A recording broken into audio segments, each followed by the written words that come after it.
Cik Gon tengah buat apa ni Cik Gon? Ya ni saya ni tengah buat tu overhaul. Kat sini kalau umpama gasket bakar ke, overheat ke, kita buat memang cun-cun punya bang. Kita cuci sampai ni macam berkilat bang, macam baru punya. Kita bukan main-main buat kerja dah bang. Abang tengok dia sendiri kan. Stand kita gosok sekali bang. Memang cun-cun punya kita kalau buat bang. Steady kan? Jadi apa-apa hal kalau overheat ke apa ke, datang je radio.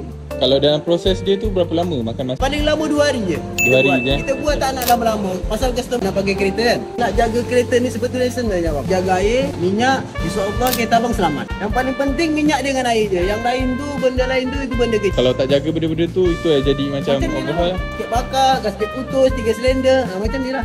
Berat bang. Ni kos kalau nak buat kurang-kurang 2,000 lebih lah. 2,000 lebih untuk overhaul. Model kereta apa ni? Exora. Kalau nak datang, kita buka setiap hari bang. Kita tak ada cutinya. Kalau nak apa-apa hal, abang datang je radio. Cari dengan saya sendiri.